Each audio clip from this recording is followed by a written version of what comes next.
Compte-rendu de la 87e réunion ordinaire du Conseil de ministres. Le président de la République, chef de l'État, a présidé ce vendredi 24 avril 2026 à la Cité de l'Union africaine, la 87e réunion ordinaire du Conseil de ministres. 5 points étaient inscrits à l'ordre du jour, à savoir 1. Communication du président de la République, chef de l'État. 2. Point d'information. 3. Approbation d'un relevé des décisions du Conseil de ministres. 4. Examen et adoption de dossiers. 5. Enfin, examen et adoption d'un projet de texte. La communication du président de la République a porté sur 4 points principaux, à savoir 1. Du suivi de l'agenda législatif et mise en œuvre de réformes. Le président de la République tient à la réalisation des objectifs des transformations économiques, institutionnelles et sociales que nous nous sommes assignés. Cela exige, dans plusieurs domaines stratégiques, la conduite des réformes profondes.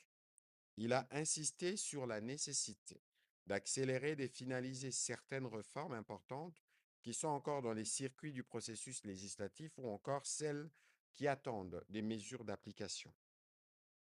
Les réformes que nous engageons doivent se traduire dans les délais raisonnables par des résultats concrets et mesurables au bénéfice de nos concitoyens et de l'économie nationale. Excusez-moi, il en va de la crédibilité de l'action publique, de l'efficacité de l'État et de la confiance que le peuple place dans les institutions de la République. C'est à ces prix que les réformes engagées pourront produire les effets attendus sur la croissance, l'emploi et l'amélioration de conditions de vie de nos populations, a précisé le président de la République. Dès lors, il a instruit le gouvernement d'accélérer l'exécution de l'agenda législatif et de veiller à ce que les projets de textes qui y sont inscrits soient suffisamment élaborés et techniquement mûrs avant leur transmission, afin de garantir l'adoption des réformes solides, cohérentes et immédiatement applicables. La première ministre chef du gouvernement a été engagée à requérir de chaque membre du gouvernement l'établissement d'un inventaire exhaustif des réformes de son secteur inscrit dans l'agenda législatif en distinguant notamment les réformes ayant abouti à l'adoption des lois, mais dont la mise en œuvre demeure incomplète, en identifiant précisément les causes des retards observés, les réformes en cours d'examen dans les circuits législatifs, les projets des réformes en préparation. Il a par ailleurs instruit le gouvernement de prendre sans délai les mesures réglementaires nécessaires à la mise en œuvre effective de lois déjà promulguées lorsque celles-ci demeurent en attente des décrets ou d'arrêtés d'application. Le deuxième point de la communication du président de la République a porté sur la nécessité d'organiser une captation maximale des revenus miniers. Le président de la République est déterminé à œuvrer pour permettre aux finances publiques de tirer pleinement profit des performances élevées des exportations minières et aux réserves de change, de consolider notre souveraineté monétaire. Des efforts significatifs pour renforcer la gouvernance de ces secteurs stratégiques ont fait en sorte que notre pays a atteint des niveaux historiques de production, avec 3 100 234 tonnes de cuivre et environ 220 000 tonnes de cobalt exportées en 2024. Et en 2025, l'exportation a poursuivi sa progression pour atteindre 3 403 006 tonnes de cuivre. Si la problématique ne réside pas dans la production, elle est dans la faiblesse de la chaîne des captations des revenus de l'exportation jusqu'à l'encaissement public. Face à cette situation, le président de la République a rappelé avoir déjà souligné l'exigence d'un contrôle systématique des actifs miniers de l'État, ainsi que la nécessité de clarifier sa représentation effective dans les joint ventures. L'opacité qui y prévaut freine la mobilisation maximale des recettes et compromet notre souveraineté sur nos ressources naturelles. Il a observé en outre que le non-rapatriement d'une partie des devises minières conjuguée au fuite des capitaux via l'importation frauduleuse, demeure une vulnérabilité majeure. La réponse de l'État doit être ferme, réaliste, traçable et techniquement applicables.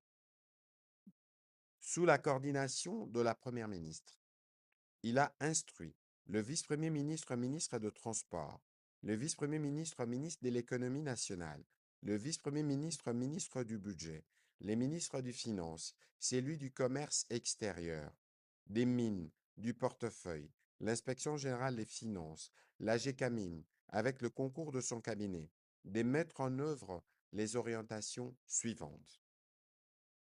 Lancer dans un délai de 30 jours un audit exhaustif et nominatif portant d'une part sur les respects des obligations de rapatriement des recettes d'exportation et d'autre part d'obtenir un rapport sur la gouvernance des joint ventures et des actifs miniers de l'État. Cet audit devra identifier les manquements, évaluer les recettes non perçues et proposer des mesures de redressement. Il s'inscrit dans le prolongement de ces instructions issues du Conseil de ministres du 19 novembre 2021 et du 30 mai 2025.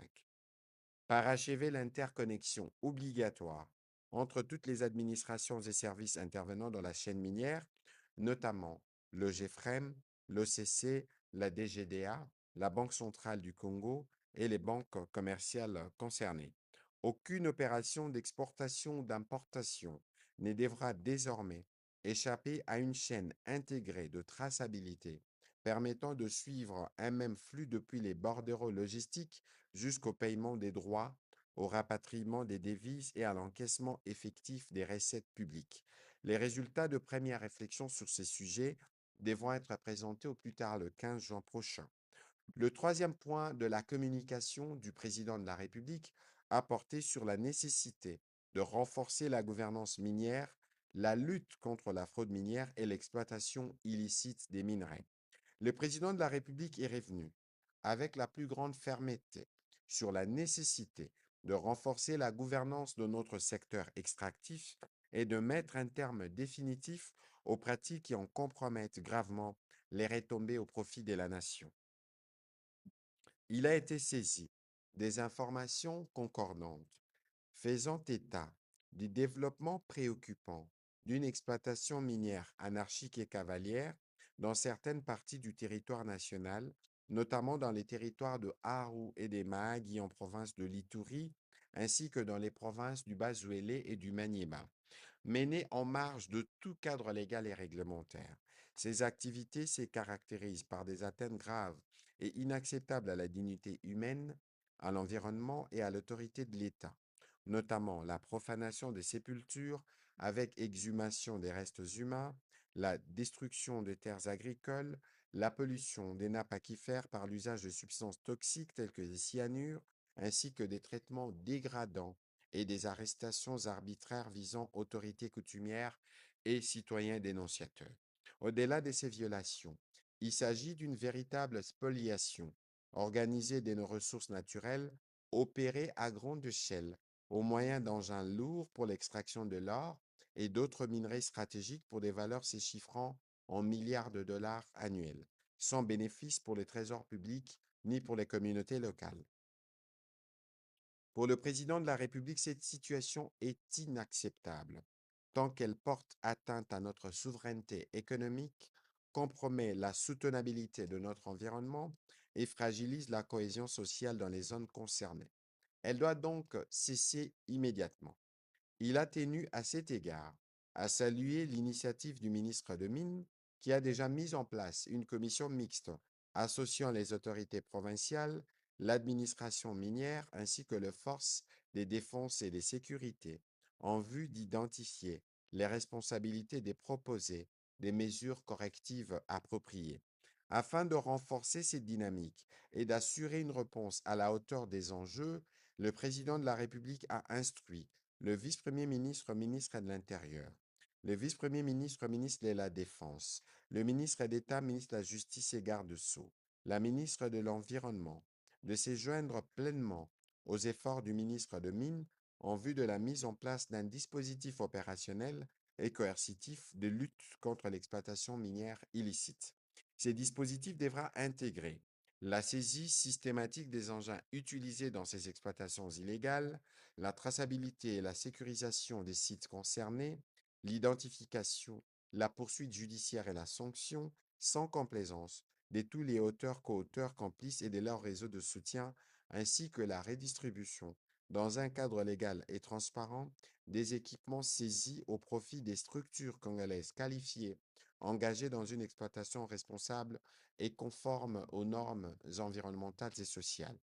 Par ailleurs, le ministre de Mines a été invité à soumettre dans les meilleurs délais des propositions concrètes visant à doter l'inspection générale de mines de moyens humains, techniques et financiers nécessaires à l'accomplissement efficace de sa mission. Le quatrième point de la communication du président de la République a porté sur la structuration des corridors stratégiques comme accélérateur de l'intégration territoriale et de la transformation économique nationale. Dans le prolongement des orientations arrêtées lors de la 40e réunion du Conseil de ministres tenu à Lubumbashi le 18 avril 2025, le président de la République a réaffirmé que nos corridors ne sauraient plus être des simples voies d'évacuation, ils constituent des artères vitales appelées à structurer durablement notre économie et à renforcer la souveraineté de l'État. À ce titre, il a rappelé que notre pays, au cœur du continent et entouré de 9 voisins, a vocation d'être un hub d'échanges interafricains, conciliant fluidité des flux et intégration équilibrée de ces provinces. Ces corridors doivent former l'ossature de notre politique d'aménagement du territoire et les socles de notre transformation économique. Plusieurs axes structurants s'imposent. Les corridors ouest Banana-Boma-Matadi-Kinshasa, adossés au port en eau profonde de Banana, constituent une ouverture stratégique directe sur l'Atlantique et un impératif de souveraineté économique appelant à une modernisation rapide de ses liaisons routières et ferroviaires. Les corridors sud d'Ilebo à Lubumbashi, connectés à l'axe d'Ilelo-Sakania, restent essentiels à la desserte minière malgré un besoin urgent de réhabilitation. Enfin, le corridor de Lobito, interconnecté au réseau ferroviaire angolais, offre une alternative compétitive pour l'exportation de minerais et exige une mise en œuvre accélérée. D'autres corridors complètent cette architecture, notamment les axes est Lubumbashi-Kisangani-Vakindu, central via Kigoma et les corridors transafricains ATTCN appelés à renforcer l'intégration continentale en lien avec la SADC et la CEDEAO et à réduire les coûts logistiques. Dans ces dispositifs, les corridors de l'Obito ne prend tout son sens que dans une approche systématique articulée autour des RN39, RN7 et RN8, la première comme colonne vertébrale minière, la deuxième comme axe de connexion nord-sud des bassins agricoles et la troisième comme vecteur d'intégration des zones forestières et agricoles de l'Ouest. Ensemble, ces infrastructures constituent une chaîne logistique continue au service d'un espace économique intégré et compétitif. Face à ces enjeux, il est impérieux de passer résolument de l'intention à l'action. C'est ainsi que le président de la République a instruit le vice-premier ministre, ministre de Transport, les ministres d'État, ministres de l'Industrie ad interim, avec le concours de son cabinet, de superviser étroitement la Direction générale des corridors et des développements industriels afin de s'assurer de la coordination, du suivi et de l'évaluation des 10 corridors dans une logique des performances et des redevabilités. Ils devront garantir l'articulation effective entre les corridors et les infrastructures portuaires, aéroportuaires et logistiques. Les ministres des Finances conseillera sur la structuration des mécanismes de financement innovants, notamment par des partenariats publics-privés robustes, en particulier pour les corridors de Banana. Les ministres des Infrastructures et Travaux publics s'appliquera à accélérer les études et d'engager sans délai les travaux prioritaires sur les axes critiques, notamment les routes nationales 39, 7 et 8, et les ministres de l'Aménagement du territoire s'emploiera à élaborer un schéma directeur assurant la cohérence spatiale et l'intégration des corridors dans une vision nationale unifiée. Dans la suite de la communication, du président de la République. La première ministre chef du gouvernement est revenue sur la participation de la République démocratique du Congo aux assemblées des printemps du groupe de la Banque mondiale et du Fonds monétaire international. Elle a conduit à Washington, aux États-Unis, du 13 au 18 avril 2026, la délégation congolaise qui comprenait, entre autres, le ministre des Finances, la ministre du Portefeuille, les vice-ministres de budget et d'autres experts du gouvernement.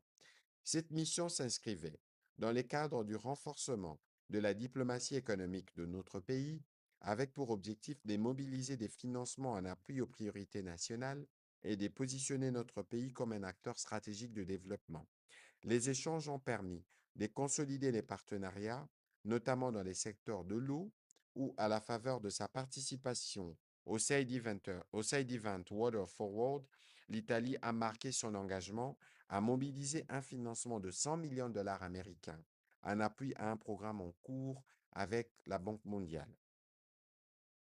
Aussi, une attention particulière a été accordée au corridor de Lobito, appelant à la mobilisation d'investissements estimés entre 4,5 et 5 milliards de dollars américains, avec un potentiel d'augmentation du trafic jusqu'à 150%. S'agissant des appuis budgétaires, des progrès ont été enregistrés tout en nécessitant un réaménagement du calendrier pour finaliser certaines réformes structurantes. À cet effet, un passage au conseil d'administration du FMI en octobre 2026 a été retenu en accord avec les fonds.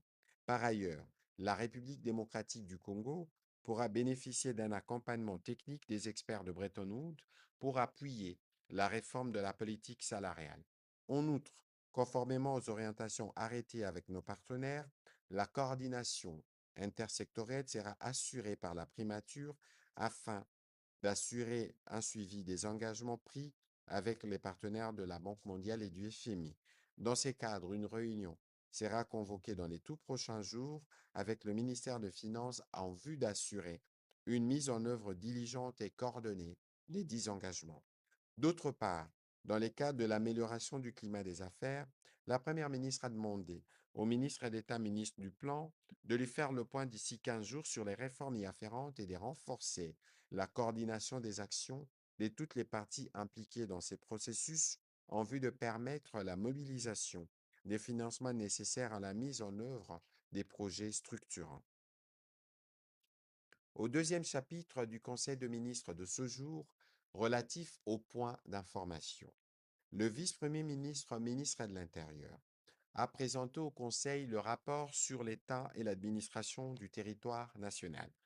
Au cours de la semaine qui s'achève, l'état d'esprit de la population a été marqué notamment par la tension sur la participation du président de la République, chef de l'État, au forum d'Antalya en Turquie, indiquant sa détermination à ramener la paix et la sécurité à travers le combat diplomatique. La velléité de relance de tensions entre les institutions provinciales, essentiellement dans les provinces de l'Équateur et du Sud Kivu. Au plan politique, il a indiqué qu'un nouveau gouverneur et vice-gouverneur de la province de Sonkuru ont été proclamés élus provisoirement par la CENI à l'issue de l'élection au sein de l'Assemblée provinciale le 15 avril dernier. À l'Équateur, le président de l'Assemblée provinciale a été déchu au cours d'une plénière organisée en date du 20 avril dernier.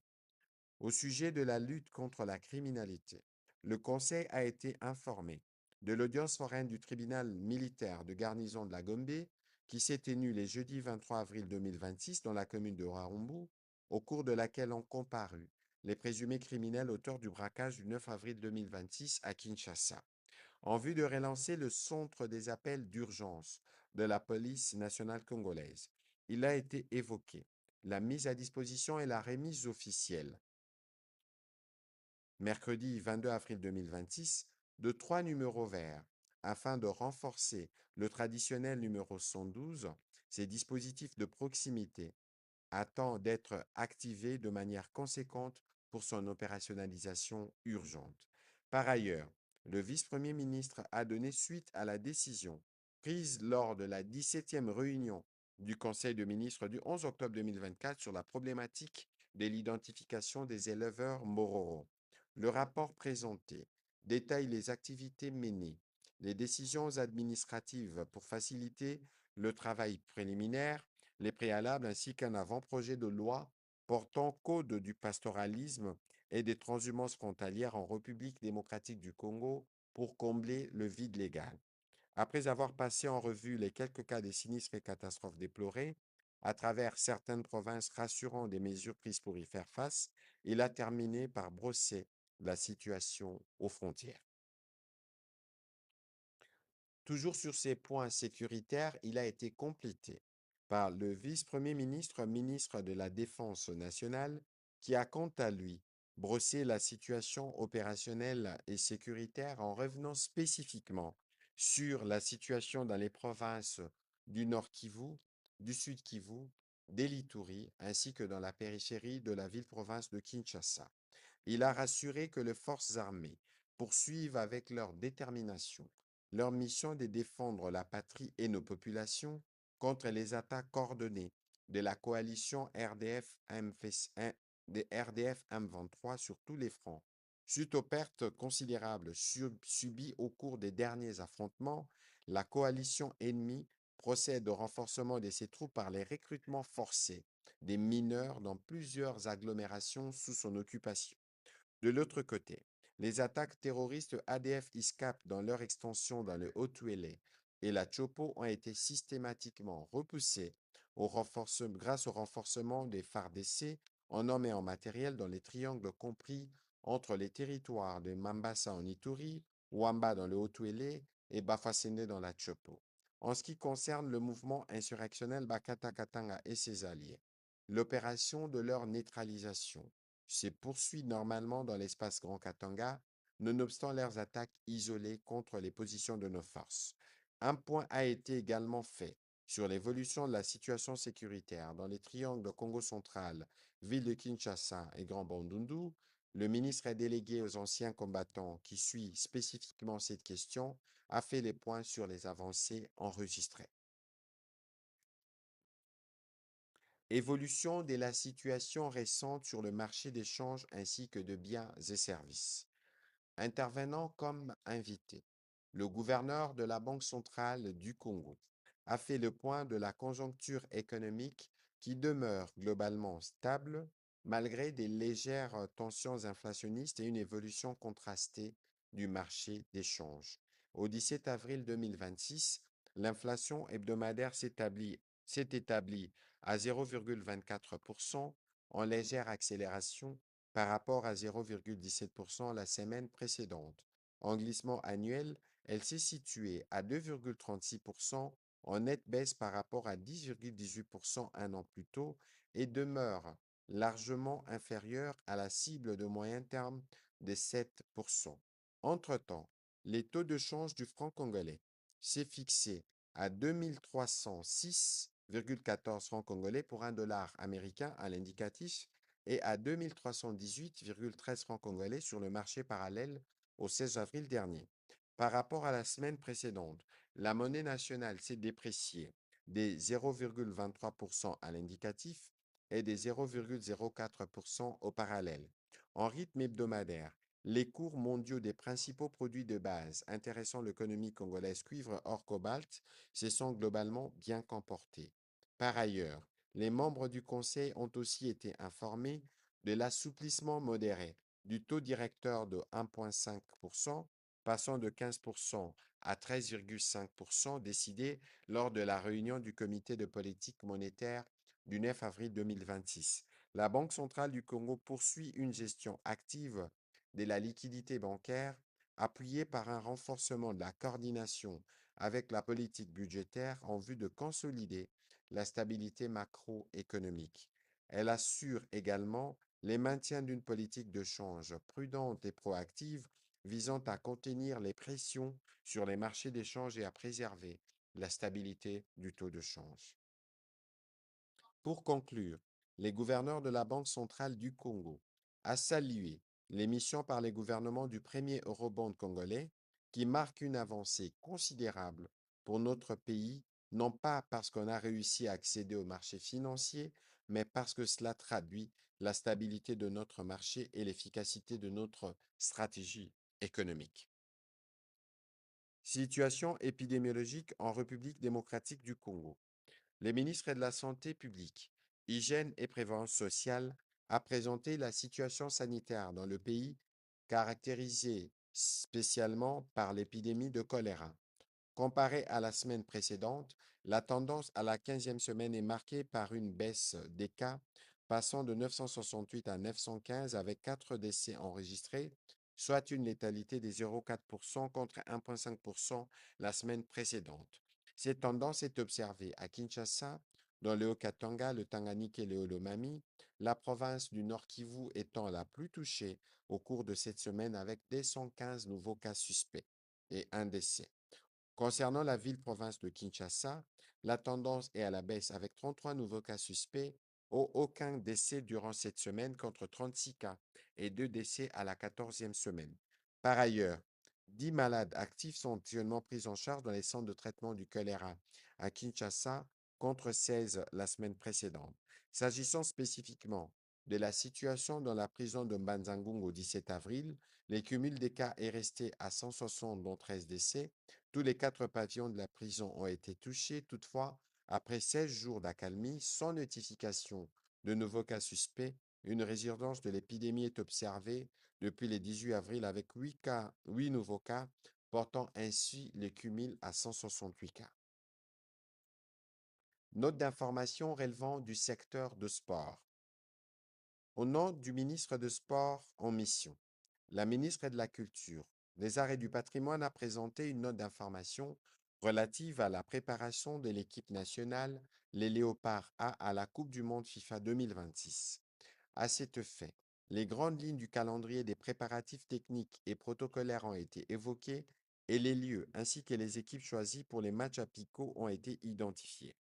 Revenons sur les inquiétudes liées à l'indisponibilité de billets ou sur le coût élevé de ces tickets d'accès proposés par les revendeurs. Elle a précisé que la FIFA a ouvert un accès sur son portail de vente à la RDC à travers le portail de la Fédération congolaise de football association. Pour notre premier match de groupe face au Portugal, prévu le 17 juin 2026 à Houston, au Texas, près de 5000 billets ont été mis à la disposition de supporters congolais. Les conditions et précisions pour l'achat de ces tickets au grand public seront communiquées sur le portail de la FECOFA. Sur un autre volet, la ministre de la Culture a, au nom de du ministre de Sport, salué la synergie qui se dégage entre son ministère, celui de la Culture, de la Communication ainsi que du Tourisme. Cette entente vise une meilleure présentation de notre pays sous plusieurs aspects et divers secteurs au cours de la Coupe du Monde 2026. Enfin, au sujet du déplacement de supporters et animateurs, elle a fait le point de la réunion tenue par le ministère de Sport en présence de la vice-ministre des Affaires étrangères avec les chargés d'affaires de l'ambassade des États-Unis et du Canada. Note d'information relevant de l'économie nationale. Le vice-premier ministre, ministre de l'économie nationale, a informé les conseils des résultats du troisième forum économique entre la République démocratique du Congo et la République d'Angola, placé sous les thèmes intégration sous-régionale et développement du commerce transfrontalier. Lancé par la première ministre chef du gouvernement, les travaux de ce forum ont réuni 400 participants et ont permis de dégager des constants structurants suivants. Les échanges bilatéraux restent majoritairement marqués par une informalité élevée, la fraude persistante et des contraintes administratives et financières importantes. Cette situation limite la captation des recettes publiques, fragilise les opérateurs formels et freine l'exploitation du potentiel économique de la zone frontalière. À l'inverse, le potentiel de coopération est considérable, notamment à travers les corridors dits le Lobito, identifiés comme leviers stratégiques des désenclavements et d'exportation pour la RDC, la coopération énergétique avec l'Angola, susceptible d'atténuer rapidement les déficits énergétiques nationaux, l'intégration financière essentielle à la formalisation des échanges, les développements de l'économie bleue porteurs d'opportunités en matière de sécurité alimentaire et de diversification des exportations. En marge des travaux, la partie angolaise a transmis un projet de nouvel accord commercial destiné à remplacer celui de 2021. Son examen n'a pas pu intervenir durant le forum en raison des délais courts et de l'ampleur des engagements nouveaux proposés nécessitant une analyse plus approfondie. Le vice-premier ministre, ministre de l'économie, a brossé les recommandations qui ont été formulées par les participants pour opérationnaliser de manière optimale notre coopération économique bilatérale. Note d'information relevant du secteur des affaires sociales.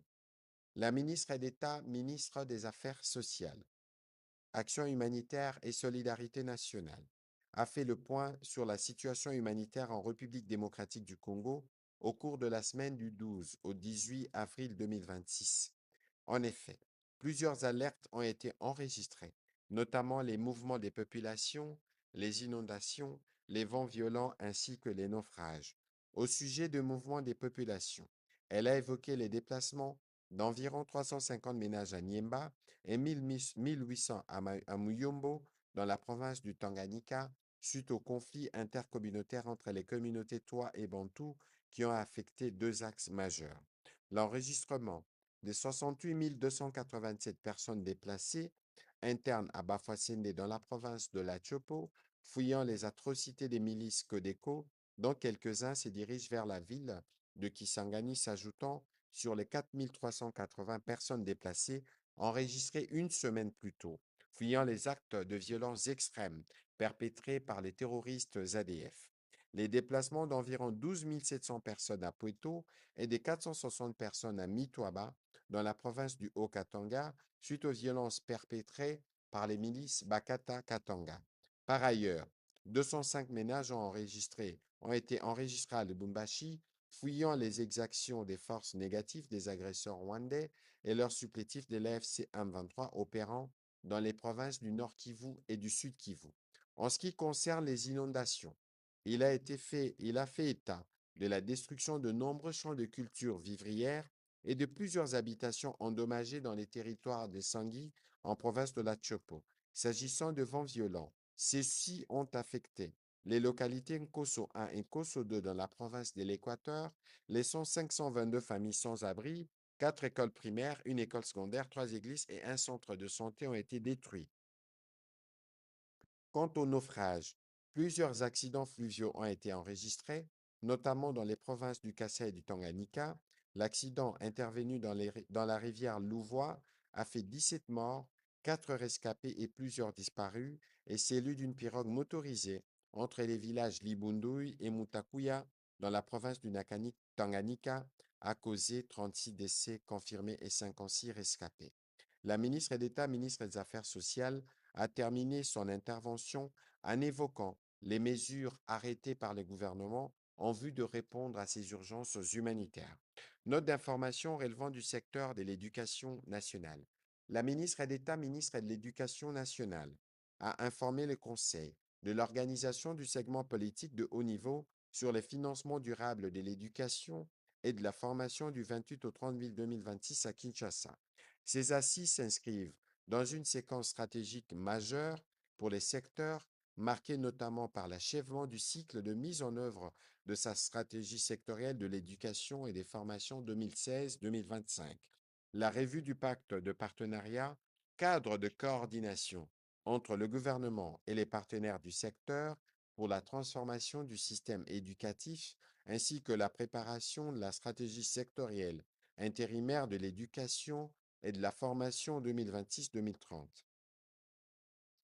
À cet effet, les segments politiques de haut niveau constituera le cadre de concertation et d'arbitrage destiné à examiner les conditions du financement durable de l'éducation et de la formation dans une approche intersectorielle couvrant l'éducation nationale, l'enseignement supérieur et universitaire, la formation professionnelle, ainsi que l'alphabétisation et l'éducation non formelle.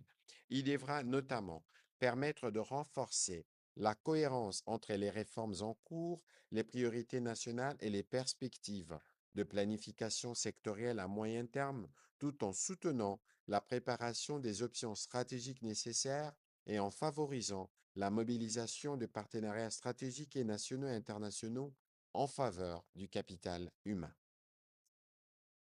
Note d'information relevant du secteur de la formation professionnelle.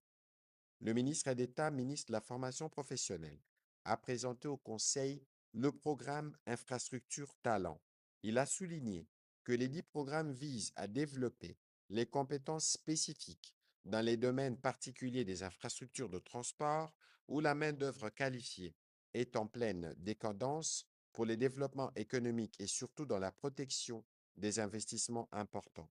Aussi vise-t-il à apporter une réponse au profil de haut niveau et de l'ensemble des métiers nécessaires au bon fonctionnement des infrastructures de transport, ingénieurs spécialisés, gestionnaires des infrastructures, experts en logistique, professionnels en conduite complexe, techniciens qualifiés, opérateurs d'équipement, conducteurs d'engins, transporteurs, conducteurs de poids lourds, cheminots, grutiers et tant d'autres. Les programmes reposent sur une architecture intégrée, articulée autour de 4 sous-programmes correspondant aux principaux segments du système de transport national, à savoir port talent dédié aux métiers du secteur portuaire et de la logistique maritime, rail talent consacré au développement des compétences dans les secteurs ferroviaires, road talent orienté vers les métiers des infrastructures routières, airport talent organisé sur les compétences aéroportuaires et aéronautiques. Le programme fondé sur une pédagogie orientée vers l'employabilité sera déployé sur une période de 2 ans avec 2 cohortes successives comprenant les segments visés des bénéficiaires. L'accompagnement du gouvernement a été sollicité et obtenu à cet effet. Note d'information relevant du secteur de la communication et des médias.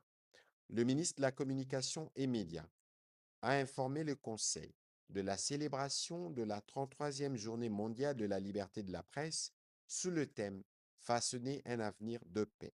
Cette célébration en République démocratique du Congo tient compte des conclusions de la réunion des organisations professionnelles des médias tenue à Kinshasa le 7 avril 2026 ayant convenu de structurer une réponse concertée du secteur face aux enjeux sécuritaires et informationnels actuels. Elle s'inscrit également dans les prolongements de la réunion technique du 14 avril 2026 ayant associé les conseils supérieurs de l'audiovisuel et de la communication ainsi que les services de la présidence, au cours de laquelle a été adopté les formats d'activité proposés par les organisations professionnelles de médias en vue d'une organisation concertée et inclusive. Ainsi, la première phase de cette journée sera consacrée au Forum sur l'engagement des médias pour la paix et la cohésion nationale. Elle aura pour finalité l'adoption et la signature par les professionnels des médias d'un acte d'engagement pour un journalisme responsable en période de guerre, orienté vers la paix, la cohésion nationale et la défense de la vérité. Cela permettra la réaffirmation de principes éthiques, déontologiques et patriotiques qui encadrent l'exercice du métier de journalisme en période de conflit et des guerres informationnelles. La deuxième phase constituera en la célébration de la journée officielle proprement dite, qui sera faite le 4 mai 2026 et non le 3 mai tombant un dimanche, et sera marquée notamment par la présentation de la situation de la sécurité des journalistes dans l'Est du pays, l'état des lieux de la mise en œuvre des recommandations issues des États généraux de la communication des médias de janvier 2022, la présentation solennelle de l'acte d'engagement de journalistes dans les cas du front médiatique et la décoration par la chancellerie des ordres nationaux des journalistes ayant rendu d'éminents services à la nation. Le point crucial de cette célébration sera marqué par une organisation avec la présence du président de la République, chef de l'État. Note d'information relevant du secteur du tourisme. Le ministre du Tourisme a présenté au Conseil la note sur l'organisation de l'ambassade mobile éphémère du tourisme sportif et culturel de la République démocratique du Congo pendant la Coupe du monde de football. Il s'agit d'un dispositif itinérant et multifonctionnel qui accompagnera la participation de notre équipe à travers une présence structurée et visible dans les villes hautes où un quartier général sera établi. Il aura pour mission principale de servir de point de rencontre pour les supporters congolais et promouvoir les potentialités touristiques, culturelles et économiques de la RDC, offrir une vitrine du savoir-faire national, assurer un centre d'information et d'assistance consulaire pour les ressortissants. Ainsi, Au-delà de l'aspect sportif, ces projets s'inscrivent dans une stratégie globale d'influence visant à mobiliser le sport comme levier de diplomatie culturelle, économique et sociale. Il permettra aussi de renforcer les liens avec la diaspora et les communautés locales tout en générant des retombées durables en termes d'image, d'investissement et de cohésion nationale. Dernière note d'information présentée au Conseil de ministres de ce jour, la ministre de la Culture, Arts et Patrimoine a présenté au Conseil la note d'information relative à la déclaration historique du 17 mars 2026 de la 24e session de l'Assemblée générale des Nations unies sur la qualification de la traite et de l'esclavage racialisé des Africains en crimes graves contre l'humanité et les mesures des restitutions des restes humains. Concernant notre pays, cette déclaration vient renforcer les efforts en cours en vue de la restitution et du rapatriement des restes humains des Congolais conservés depuis l'époque coloniale, notamment au Muséum de l'Institut royal de sciences naturelles de Bruxelles, à l'Université de Genève en Suisse, où ces squelettes Mbouti ont été identifiés, et aux USA, où les restes d'Ota Benga, pygmées d'origine congolaise, exposés aux eaux de New York au début du XXe siècle, en font des cas emblématiques. La problématique de la restitution de ces dépouilles humaines dépasse les seuls cadres scientifiques ou patrimonial. Elle s'inscrit dans un impératif éthique fondamental basé sur le respect de la dignité humaine. Les dépouilles humaines ne peuvent donc être assimilées à des simples objets de collection. Dans cette perspective globale, la RDC a les devoirs mémorial d'engager dans un esprit de responsabilité historique, de respect mutuel et de coopération entre États un dialogue constructif avec des autorités compétentes des pays concernés en vue du retour progressif de ces dépouilles humaines vers leur terre d'origine, d'où la nécessité des actions engagées quant à ceux. La présence de celles-ci dans des musées et laboratoires est une anomalie historique qui ne peut demeurer dans les domaines de l'oubli collectif, a conclu la ministre de la Culture, Arts et Patrimoine. Au troisième chapitre du Conseil de ministres de ce jour, relatif à l'approbation d'un relevé des décisions, les membres du Conseil ont approuvé le relevé des décisions prises lors de la troisième réunion extraordinaire du Conseil de ministres du mercredi 15 avril 2026. Au quatrième chapitre du Conseil de ministres de ce jour, relatif à l'examen et à l'adoption des dossiers, deux dossiers ont été soumis à l'examen du Conseil.